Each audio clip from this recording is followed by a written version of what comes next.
No, I'm not saying like, Yeah, it's good small for teaching other men, or large churches and like that, like when you preach, using head preachers. Just save that for the New Testament. Yes. That's a good one. All right, we got it?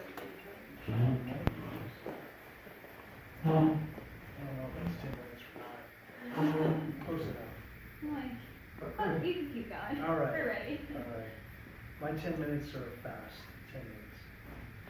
All right, so now we're still on page 6, unfortunately, comparing the Old and New Testaments. Let me just say in that box that you see underneath that, we could really kind of give a simple outline. The law, again, Torah, teaching or instruction of Yahweh, is Genesis through Deuteronomy. That's the foundation for Christ. And then history is the historical books, Joshua through Esther, are preparation for Christ. Poetry, or the wisdom books, so that's Job through Song of Solomon, are oftentimes outlined as the aspiration for Christ. And then prophecy, all the prophetic books, starting with Isaiah. So the major prophets are just the longer books, that's all. It's not that they're more important. So Isaiah is the largest book, Jeremiah, I don't know which one is larger, but they're both big. Isaiah has 66 chapters, Jeremiah has 54, Ezekiel has 48 chapters. So those are called the major prophets. And then because Jeremiah wrote Lamentations is included in the major prophets. And the minor prophets are just simply the shorter books. It's not that they're less important, but they're the shortest books. So Daniel is included in the major prophets as well. And then you get into Hosea, Zechariah, small books. Those are the minor prophets. But they're the expectation for Christ. That's just a kind of a bird's eye view. Now we get to number 2 on page 7. The law, and the Hebrew word is Torah.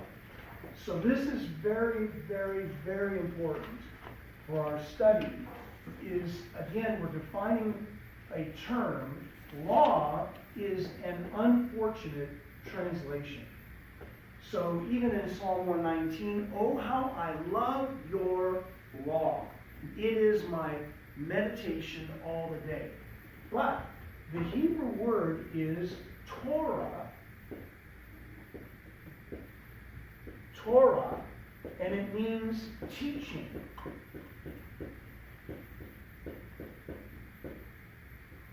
Or instruction. That is really, it's unfortunate that it's translated law, and it would be better if it was translated teaching or instruction. So those 2 blanks there, paragraph number 2, is they are teaching and instruction. Because the reality, when you look, I know I've seen the percentage, I can't remember what it is, but the percentage of literal law in the Old Testament compared to the entire Pentateuch is very small. So there are no laws in Genesis. There's nothing about any law in Genesis. That's an entire book. And then most of Numbers is narrative. A lot of Exodus is narrative, talking about how the Israelites got delivered. Leviticus, you have much more law in Leviticus than you do in the other books. And then Deuteronomy, you have a lot of law, but it's not just all law. And then you go throughout the entire Old Testament, that's it. No more law. It's history, which is narrative. It is prophetic, which is how they were supposed to carry out the Torah. But it really, the verb is, the noun is Torah, but the verb comes from yara, which means to teach.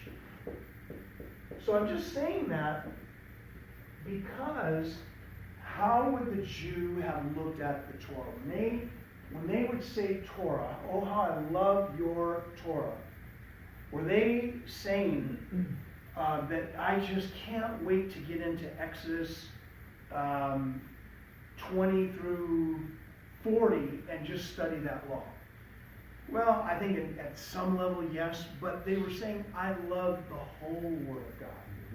That's really what they're saying. So when we see law in the Old Testament, it would be good if we can retrain our minds to say, oh, I love your teaching.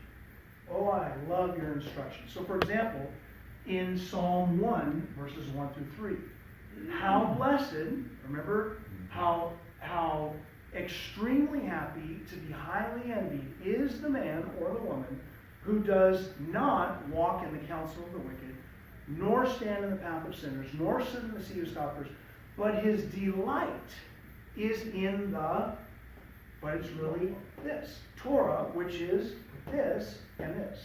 That's what David was saying, is I delight in everything that I read in the Old Testament. It's all it is. So when we read that, if we can train our minds to say immediately, teaching or instruction, teaching or instruction, teaching or instruction, then that makes sense. I mean, who could not love Samuel and reading about Saul and David? Who could not love 1 Kings and reading about Elijah and Elisha? Who could not love, Isaiah? That in a sense is part of the law, if you want to summarize it that way. So I hope that helps you ongoing. Now, paragraph number 1, let me go to the paragraph right underneath that. The first 5 books of the Bible are sometimes called the Pentateuch. Now, I know this can be confusing because the Pentateuch comes from 2 Greek words, Pentateuchos, which means 5 scrolls or books.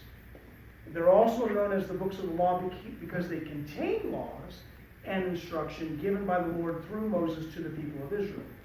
The books were written by Moses, except for the last portion of Deuteronomy, because it tells about the death of Moses. So Joshua probably finished that up. Paragraph number 1, these 5 books lay the foundation for the coming of Jesus, in that here God chooses and brings into being the nation of Israel, which is where Jesus comes from.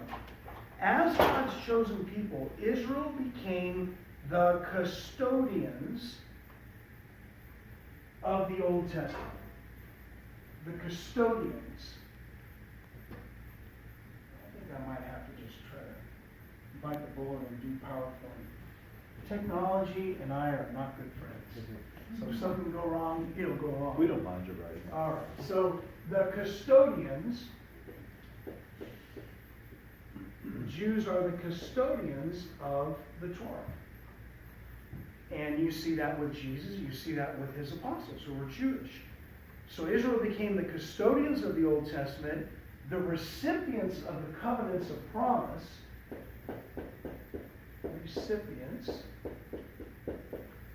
of the covenants of promise, and the channel of the Messiah. The channel of the Messiah. Now, going down further, paragraph 2, page 8, put another way, the Torah, or Pentateuch, lays the foundation for the coming of a Messiah who would redeem man from his sin. We talked about that earlier. That foundation will be seen in Genesis as election. Election. We are going to see election doesn't come from Ephesians. It comes right back in the Old Testament. God chooses Abraham. And not because Abraham was a good guy. Not because of anything. He was an idolater. And we read about that in the New Testament. Actually shows that he was a pagan worshiper. You don't see that in the Old Testament, if I recall correctly. So election is particularly through the patriarchs of the faith, Abraham, Isaac, and Jacob. What does Paul do in Romans 4? When he's arguing against the Jews in the church of Rome who are saying in order to be saved, you have to keep the Torah. And Paul says, sorry about that. Abraham was justified by faith before the Torah was ever written. right? The just shall live by faith. And so what does he do? He cites the promises in Genesis where Abraham believed God and it was counted to him as righteousness. So you see, the Old Testament, how were they saved? They were saved by faith. They were justified by faith. They received the Mosaic covenant by faith. They responded by faith. Then they failed because they got into unbelief. And that's where Hebrews warns us against unbelief. Paragraph number 3 in Exodus. So we move from Genesis to Exodus now. Yahweh begins to prepare the world for the Messiah by delivering Israel from slavery in Egypt. I mentioned that earlier, to bring his people into, notice how I say it, his promised land, where the Messiah would be born. This focus is the redemption of God's people. So Genesis, if you wanted to summarize the book of Genesis, you could summarize it in one word: it is election. God seeks to redeem humanity, and he's going to do it through one man. That's Abraham. Abraham, Isaac, and Jacob. So that's election. Now, if you wanted to summarize the book of Exodus in one word, you would summarize it with the word redemption. How do we know that? He redeems a people from slavery, but not just physical slavery, right? Is he concerned only with their physical liberation? No, he's concerned about their spiritual redemption. That's not a very good looking end. So it's their spiritual redemption. What does he do? That is where you see the institution of the what? Passover, right? The Passover is not just physical though. The Passover is a type and a shadow of the ultimate Passover. How I've longed to eat this Passover meal with you before my suffering. That is the final, really, if you will, fulfillment of the real Passover. He is the Passover lamb. But the Passover in Exodus was to make a distinction between the firstborn in Egypt and the firstborn of the sons of Israel, to teach them holiness. As they're about to leave the land, they're about to enter into the covenant of God. So he's preparing them for that. He's forgiving them. He's cleansing them. Exodus is all about redemption. He's redeeming them from slavery. He's redeeming them from slavery to sin. That is really the message of Exodus. Paragraph number 4. Thus, paragraph above that. However, Israel lived in a pagan nation for 400 years, a nation that worshipped many gods who were perverse. So, paragraph 4, thus the focus of Leviticus was their sanctification. Sanctification. That is a very important word for Christians. What does sanctification mean? Do we know what sanctification means? Set aside. Hmm? Set aside. Set aside. Yeah, that's a part of it. Mm-hmm. To call to oneself. But it's ultimately to form Christ in us. That's what the work, part of the work of the Holy Spirit. When he is sanctifying us, we've already been sanctified. But we're being sanctified as well. That simply means that he called us out to be with him, and then he's forming Christ in us. So we were created in God's image and in his likeness in Genesis, but we fell. So we lost the image of God, or the image of God, that image has been corrupted. So in Christ, that image is being restored. We're talking about character, gentleness, kindness, those kind of things. That's Christ-like, right? And so we're learning in those cases you were talking about, those men that sanctification process is evident in that you see Christ in them, whereas before maybe they weren't that way. So that's what is happening. Now, were they sanctified in the Old Testament like we are in the New Testament? No. So they are being taught, what is the most important verse in Leviticus? You shall be holy as I am holy. Importance of the Old Testament, Peter looks back at that. And he quotes 1 Peter chapter 1, verses 13 through 19. He quotes, "You shall be holy, for I am holy." That is Leviticus important? Yes, it is.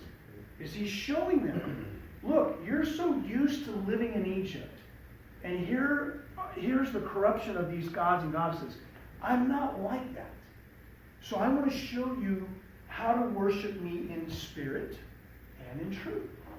Before Jesus ever mentions that, that's the focus of Leviticus, is to sanctify them, to free them from the grips of the Egyptian pagan way of living, not just spiritually, but physically as well. So he gives them dietary laws for their health. So he's not just concerned about the spiritual, he's concerned about the practical as well. Were you going to say something, Henry? Well, I was going to say, basically what you just said, he gave them customs, eating traditions, medical, practices that they needed to keep them separate from all the other, cultures around there. And that's kind of a reflection of the New Testament, how we as Christians in Christ are supposed to be separate from the world as well, not holding close to Him, His work. So. But it starts back there. Yep. And then it's carried out today. No, he says don't eat food that has blood in it. Well, in part because it's not healthy for you, and then also in part because that's a type of the shedding of the blood of Jesus. He says don't cook a baby kid or goat or whatever in its mother's milk. Well, in part because that's inhumane, right? Just to do that, but also because pagan deities did that. You see, when it says to a woman, don't wear pants, so you see, some people will say then women shouldn't wear pants, but that, you got to look at the historical context. Women back in those times, among pagan nations, were transvestites. So they were wearing pants to present themselves as male. So that's the reason. So if we say today, oh my gosh, don't you realize, Gwen, you are, I don't know if you were, that's not, but you're sinning against God. No, you're not sinning against God. That was for, you have to consider the context of the time. Be careful when you do that. How did men and women receive or obtain redemption prior to the Torah? It seems like, I've wrestled with this for years. Yeah. God made creation, Yeah. got kicked out of the garden, and up until Abraham, it was an ant farm. He stood back and just let it go. And it became so evil, he wiped it all out except for Noah. Mm-hmm. How did all those people wiped out? Condemned to hell? Yeah, that's a tough one. But we can say at the very least, even after Adam and Eve fell, what do you have? You have Cain and Abel giving God a sacrifice. So sacrifice is right up front. So somehow God would get instruction. Are they doing that from their heart? Like they need to do it, or were they instructed to do it? Well, he still had the instruction from Adam. Adam, he walked in the garden with Adam all those years and gave him instructions, and that's why the sacrifice and all that was still passed down. But while he was in harmony in the garden, there was no sacrifice. It wasn't. Like the Bible doesn't show us where he gave Adam instruction. Right, he passed it down to like Seth, and then through his line, they taught. People still had a choice to learn or not. That's why Noah still adhered to God and loved the Lord. That's why he saved them. But what did it say? They loved evil and thought practiced it continually. Mm-hmm. So that's why he wiped them out. But there were people on there. Well, obviously Noah's evidence of that. But he had a heart for God. Yeah, so some theologians say that when God clothed them with animal skins, that there was implied there is an animal sacrifice to atone for their sins, because without the shedding of blood, there's no forgiveness. I think there's a good point there. It's implied; it's not directly stated there. And then, but you see kind of that ethos, that way of doing things, because Cain and Abel are making sacrifices as well. And maybe another time I could go through it. Why was Cain's sacrifice not acceptable to God, but Abel's sacrifice was? At its root, there was a sacrifice of faith, because Cain was still doing evil, because his countenance showed that he was doing a sacrifice because he had to, not because from the heart, like Abel did. Hebrews talks about that as well. And then you've got Noah building that ark for, I always forget, was it 100 years or 120 years? I think it was 120 years. Peter seems to imply that, or it was either Peter or Jude, 2 Peter or Jude, seems to imply it was 120 years. So all that time, what does Hebrews say? Noah was a preacher of righteousness. So he was preaching to the people, repent, repent, repent. God was giving them, again, a long time to repent. But when man's thoughts and actions are only evil continually, then God's justice has to step in, because he's given them mercy, mercy, mercy, mercy through the preaching of Noah, and they rejected It it. had to be a rough crowd. For 120 years he was evangelizing and not one And not convert. one salvation.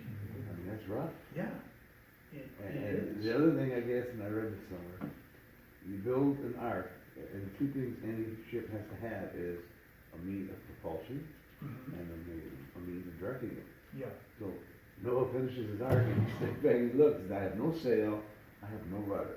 yeah, You talk about a leap of faith. I'm going to build this boat, yeah, and you're going to be my rudder, and you're going to be propelling me. That's trusting God. yeah, So I like to use that analogy with people. Yeah, you have to trust God to that extent. You have no rudder yeah. and no propulsion. God is both. And no ships to say, well, I can observe this paradigm, and no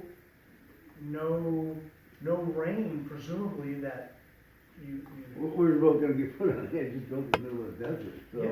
it's, yeah. whoo. And So- it never rained before that, too. And it never rained before that. So you have some amazing things there, but ultimately, Hebrews looks back and says, without the shedding of blood, there's no forgiveness.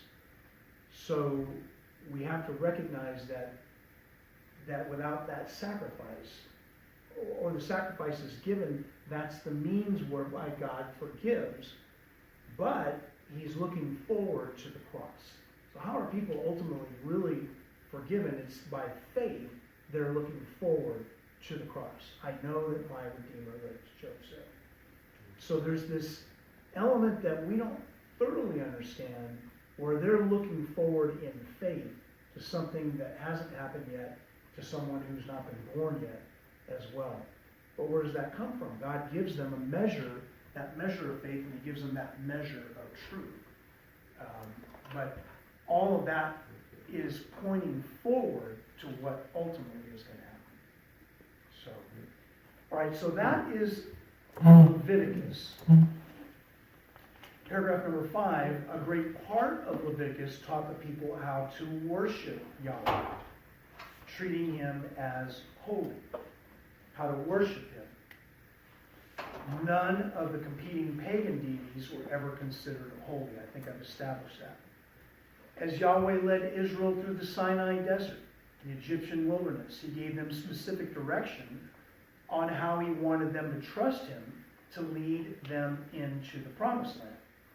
Paragraph 6, tragically, that generation utterly failed to trust Yahweh, and they died in the wilderness, constantly rebelling against him. All this is recorded in Numbers, and thus the focus of the book of Numbers is Yahweh's direction for the people, his direction. He's moving them on away from Egypt into a land flowing, what does he say? Flowing with milk and honey. You're gonna enter into someone's home that they built. You don't have to build it. You're going to receive their flocks. You don't have to. I'm handing everything to you by how? By grace. Was it because of their works? Was it because of something that they did to say, we earned this? No. So you see, grace by faith even back then, I am giving this to you as a sign of my blessing in the covenant, which I came to you. This wasn't, in the ancient Near East, covenants were often bilateral. So we enter into a covenant with one another to benefit one another economically. So if you break the covenant, then I'm free. If I break the covenant, you're free. But in Yahweh's covenant, I enter into the covenant to bless you, and I will remain faithful even if you are faithless. Now you may disqualify yourself from entering into the promised land, but I'm still going to find a way to honor my promises to Abraham, Isaac, and Jacob, so I'll bless your children. I don't want you to fail. I don't want you to miss. But if you insist on that, you have a responsibility in this covenant, in the Mosaic covenant. And so you can disqualify yourself, but I'm still going to be faithful to Abraham, Isaac, and Jacob. I will raise up a generation to myself. And God is still going to do that eventually when he has all Israel come to himself. So there's kind of the one-word summary of the book of Numbers is direction, preparation. However, in his mercy, Yahweh ensured that the children of the generation that failed to enter the promised land did enter that land, which is what I said. Paragraph 7, but before entering, he led Moses to give them comprehensive instruction on how to enter and how to live before God in the land that he would entrust to them. In the land that he would entrust to them. They don't know. They've never been in this land. They don't know what do you do if you have a lawsuit? What do you do if there's a murder? What do you do if there's manslaughter? What do you do in disputes? How do you live? This is not how they lived in Egypt. God knows how to live best. So he says, I'm going to give you laws so that you can live in the land and do well. So thus, instruction is the focus of Deuteronomy. I'll just write that down here. Instruction. So you see, I'd say maybe my favorite book in the Pentateuch is Deuteronomy, because the teaching is so rich in the book of Deuteronomy. It's very inspiring, just very powerful. Man shall not live by bread alone, but man shall live by every word that proceeds out of the mouth of God. I've already quoted this before, but the next paragraph in the New Testament, the Old Testament is usually referred to as the Law, the Psalms, and the Prophets, a simple way of abbreviating the Old Testament. That's what Jesus said. And then lastly, in this section, generally speaking, the Law, Torah, addressed I'm going to erase this. So the Torah, the law, addressed the moral life of Israel. Why is that important? Because they lived in a world of immorality. By the way, holiness was never important among any of the pagan deities. The pagan deities were not concerned about holiness. They might separate you to themselves, but once they do that, then they're going to take you down this road that is definitely not a moral life.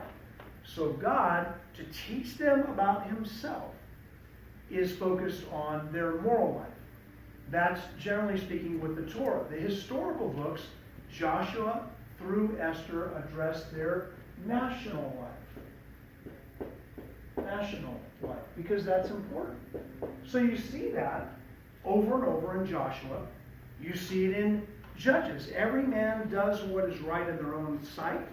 They reject the Mosaic covenant. God says, okay, fine. What happens? The Philistines come and dominate them for 40 years. Then someone else comes and dominates them for 80 years. They cry out and ask God for forgiveness. He sends them a judge, which is not a judge like what we think of. It's a ruler. So he sends them Deborah. He sends them Samson. He sends them, help